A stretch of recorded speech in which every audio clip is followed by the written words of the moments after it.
In this video, we'll be taking a look at one NHL game happening on June 2nd, 2022. Welcome back to Cash Out Sports. Let's dive right into it. Oh, and don't forget to subscribe and to click the bell icon to get notified as soon as these videos get released so that you have more time to plan out your bets.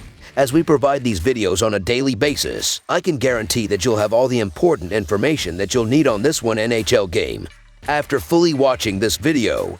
One more thing before we start. If you would like to gain access to our best exclusive betting picks to take your sports betting journey to the next level, then check out our Patreon in the link down below where we offer anywhere from 2 betting picks a day up to 10 betting picks a day and much more. Now let's get started.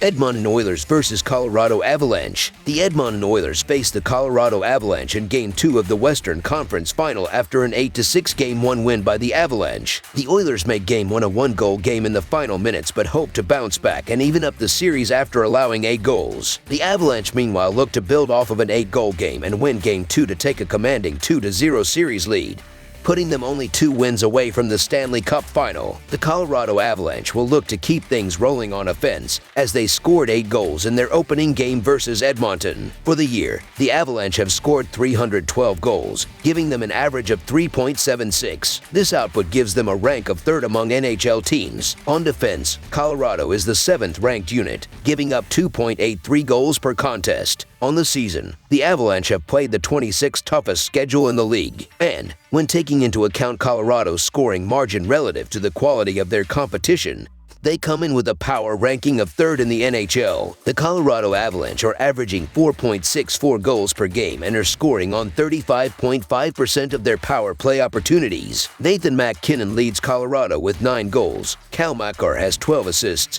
and Nazem Kadri has 43 shots on goal. Defensively, the Colorado Avalanche are allowing 3 goals per game and are killing 71.4% of their opponent's power plays. Darcy Kuemper has allowed 24 goals on 234 shots faced, and Pavel Francouz has given up 8 goals on 72 shots. The Edmonton Oilers will look to get back on track after dropping Game 1 by a score of 8-6. On the season, they found the net 290 times, good for a rank of 7th among NHL teams. Heading into the game, Edmonton is the 16th ranked defensive team, allowing opponents to score at an average rate of 3.06 goals per game. For the year, the Oilers have a strength of schedule rating of 17th in the league. When diving into their opponent-adjusted scoring margin, they come into this game as the 11th ranked team in the NHL. The Edmonton Oilers are averaging 4.46 goals per game and are scoring on 29.3% of their power play opportunities. Evander Kane leads Edmonton with 13 goals, Connor McDavid has 21 assists,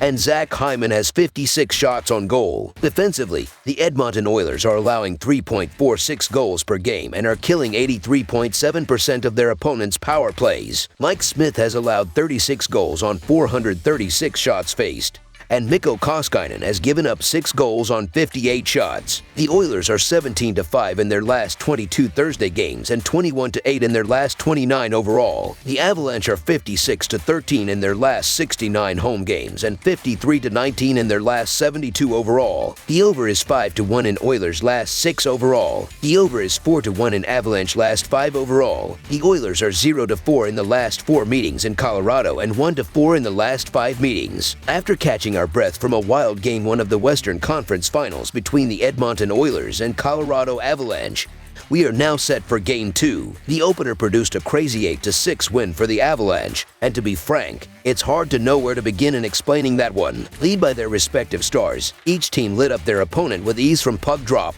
Oilers goaltender Mike Smith was torched for 6 goals before being benched. That is cause for concern in the Oilers' crease, but the major problem is in the Avalanche crease. Darcy Kuemper left Game 1 with an upper body injury, and as of the time of the making of this video, his status is unclear. This will be a huge storyline as time moves on. Whether Kuemper is out or not for Colorado, it won't change much. Colorado are still backed by their home crowd, and if I'm choosing one performance from Game 1 that was an anomaly, it's the Oilers dropping 6 goals. Smith will likely have a better performance in net for his team, but the talent on Colorado is just so good that I see the home team having no issue beating him. They will also be highly inclined to clean up defensively, as this is a team that is generally sound in that department. Colorado has been excellent in the playoffs. They swept the Predators in the first round and eliminated a tough Blues team in 6 games in round 2. The offense has been rolling in the playoffs for Colorado Colorado. In the first round, Colorado scored 5 goals or more in 3 out of 4 games, and they scored 3 goals or more in 5 out of 6 games in the second round. They kept rolling in this series as they scored 8 goals in Game 1 against Edmonton. Darcy Kuemper has been sharp in the playoffs. He allowed 2 goals or less in 6 out of 9 starts, and he has allowed more than 3 goals in just 1 playoff game. Kuemper is dealing with an upper body injury, and he could miss some time. Pavel Francouz will start in the net should Kuemper miss time. Francouz has gotten some playing time in the playoffs, and while he may not be as good as Kuemper,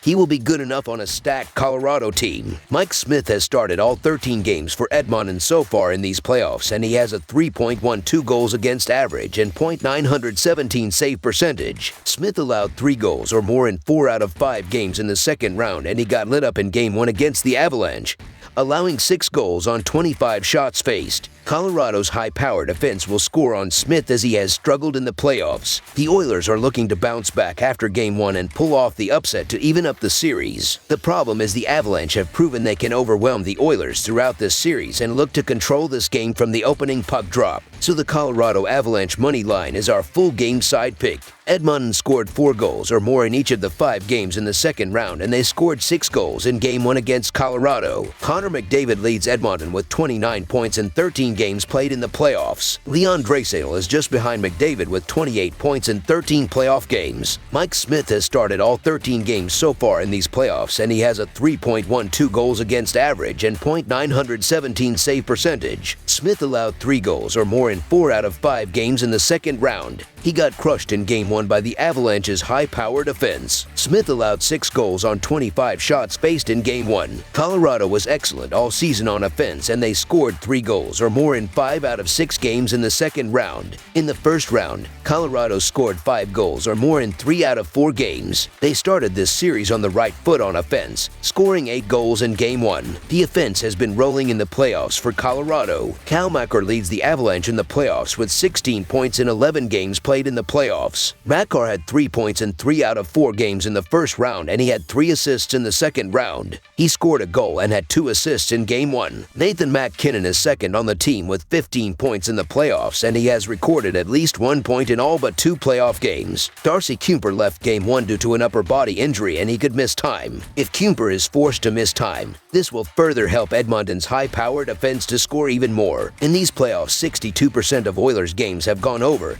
with the Avalanche at an even higher 64%. These are high numbers for the playoffs, and they should be even higher after tonight. There are just too many players in this series that are seen as the best in the league. Connor McDavid, Leon Draisaitl, Nathan MacKinnon, and Cal Makar headline the offense. And that's without mentioning roughly 5 other top-level offensive talents. We will probably continue to see lots of goals in the second game of the series. Both teams have been on fire offensively in the playoffs, and that will continue. It's quite clear that a high-scoring game in each game of this series is very likely. A total of 14 goals is what we saw in Game 1. And while we won't see another total like that, I see it being very high. Over the projected total is our full game total pick. That's all for now, so if you have any other games you would like reviewed, then leave a comment down below with the game you would like analyzed. Subscribe to our channel, leave a like on this video, and we'll get to it as soon as we possibly can. We would also love to hear your opinion on the picks presented to you in this video, whether you agree or disagree with them, so leave a comment down below and do let us know.